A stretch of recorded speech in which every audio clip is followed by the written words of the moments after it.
Are you ready for some tea to be spilled? Well, let's get to it. Cue that intro music.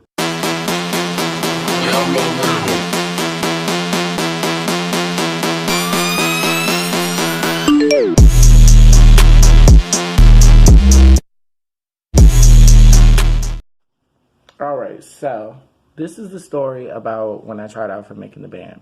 Alright, so what happened was basically I'm going to take y'all a little further down and then we'll go to, when I tried out for the show.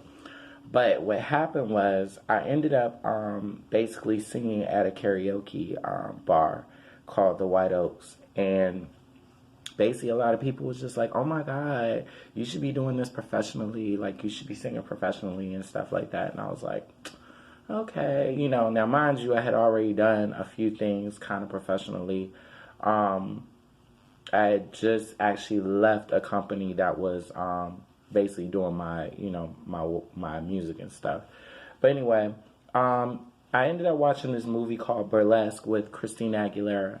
And for some reason, it was just like she had this, vision for herself, and she ended up leaving where she was to travel, I think, either it was in New York or LA, somewhere like that. But basically, the movie inspired me to, do Making the Band. So I told my homegirl, and I'm going to change a lot of the people's names that I speak on. I'm going to change their names. But anyway, so I sat there and I got my homegirl to come with me because I wanted more support when I was, going to the audition. And she was like, okay, fine, that's cool, whatever. So now, mind y'all, they gave us, they had a list of songs that we could audition to or whatever. And mind y'all, none of those songs that was on the list were any songs that I really get down with. Like, I think one was Usher, a couple of them was NSYNC, a couple of them was Backstreet Boys. It was just basically, and I hate to say this, but it was basically like all white songs, you know what I'm saying? So anyway, what happened was I ended up picking Boyz II Men, was it End of the Road? I think it was End of the Road, I'm not sure. But anyway, all I know was I get to the audition. It was a Saturday, I'll never forget. Get to the audition, and I'm like, okay, where's the line at? You know what I'm saying? So I end up asking, some people that were waiting in line. I'm like, where does the line start at or, end at or whatever? And they were like, way down there. Y'all, when I tell y'all, I've never been in an audition process like this before. I've never had to wait in a long line. Like, that line was around the corner and back. You know what I'm saying? Like, it was a long line of people, and I'm sitting there like, oh my God.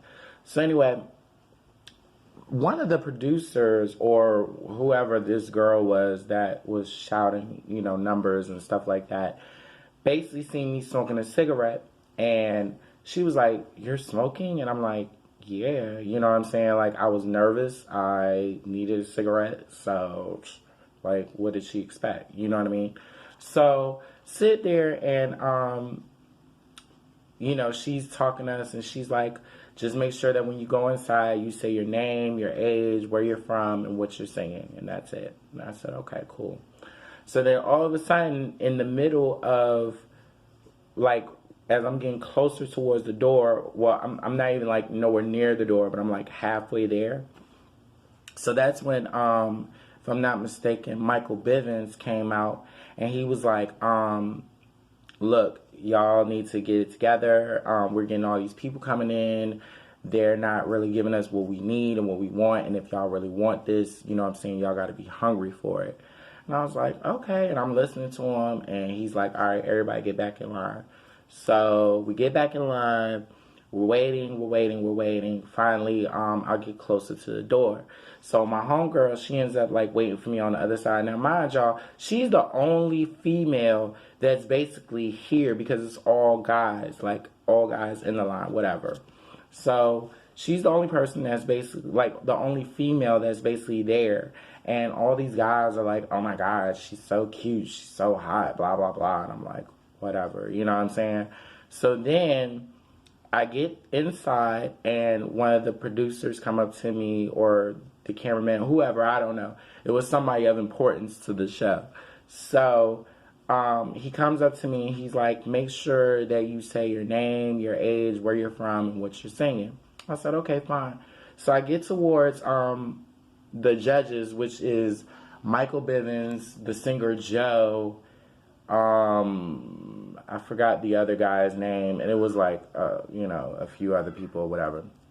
So I ended up saying my name, my age, and what I was singing, and I heard Michael Bivins say to Joe, why is everybody singing the same damn song? Anybody that knows me knows if you say something like that, you know what I'm saying, or you say something slick around me and it's directed to me, or even if it's not directed to me, if you say something smart and it's coming around me, then I'm going to respond back. So I'm going to show y'all what I did.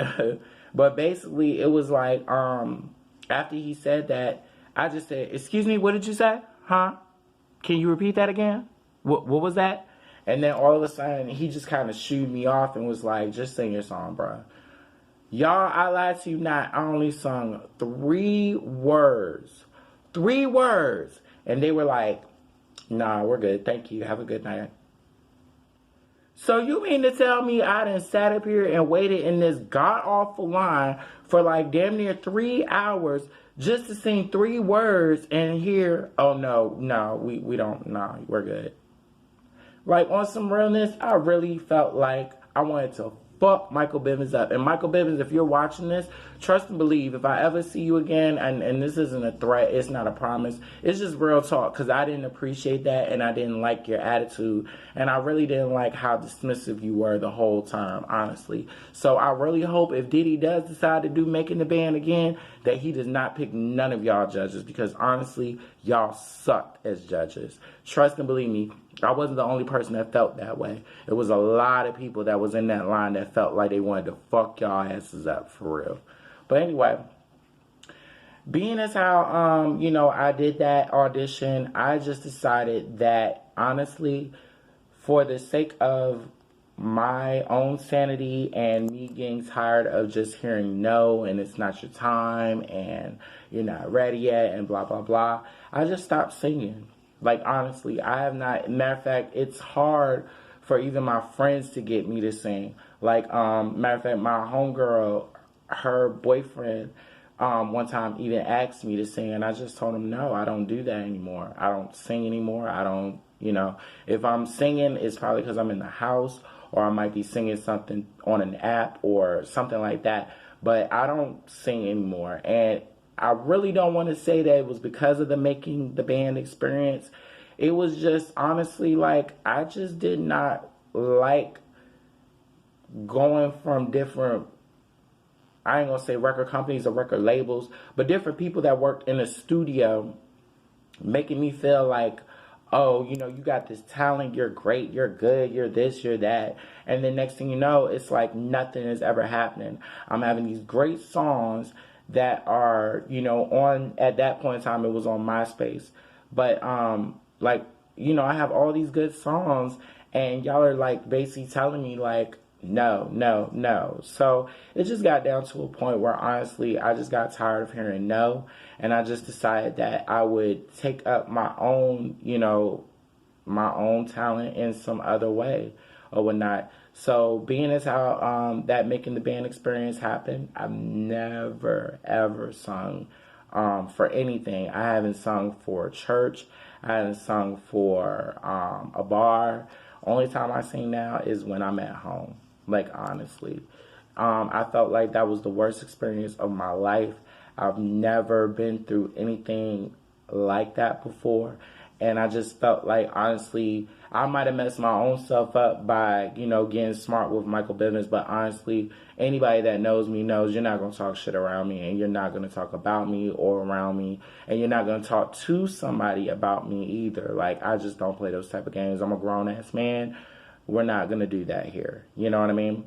So after that, I just decided I'm not doing no more auditions. I'm not singing no more. I'm good. And because of that, I have thought about taking back up singing. But right now, as y'all can hear, I actually lost my voice on Friday or whatnot, just arguing and yelling and stuff or whatever. So I'm still kind of regaining my voice back or whatnot.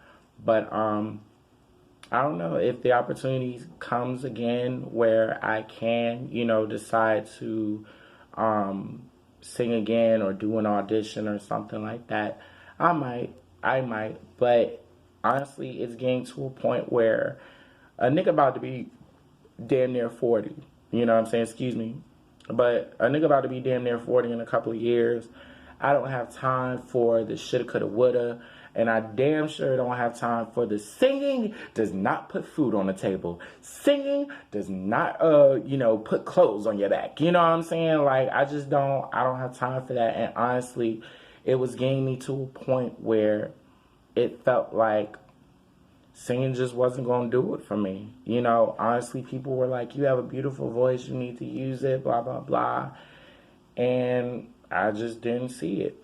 So I just decided that, hey, if it wasn't going to happen, then it just wasn't going to happen for me. And I just decided to leave it alone. If y'all feel like, I should go back to singing, let me know. And I'll definitely, give it some thought or whatever. But honestly, it's very hard out here in Virginia to find singing gigs or to find people who aren't trying to bullshit you on your money or your time and things of that nature. Like, honestly, I don't know. I don't know. It just, singing to me now, I really enjoy it. Excuse me, y'all. I'm sorry. I really enjoy it, but at the same time, it's a reality of things. It's like, it never really brought me any money, like, talking about it. It made other people money, like my managers and stuff like that, or people that I worked in the studio with. It made them money, but I never saw a dime of any money that, was made. So, I don't know. I just feel like I was duped and used, and I kept hearing no so much that it was just like, freak it. You know what I'm saying? Like, might as well just go on ahead and get a regular job and stop, daydreaming about, living the life and grandeur and being in LA and singing at different, venues and events and stuff. I don't know. But that's my story about how I ended up auditioning for Making the Band. Sad story, but, hey, you live and you learn. Hope y'all enjoy it. If you did, please leave a comment down below. Please let me know if you all think that I should go on ahead and go back to singing. And let me know your thoughts and comments, all right? Appreciate y'all. And like I say, let's spill this tea, because no one can use your truth against you if you tell it yourself. Bye, y'all.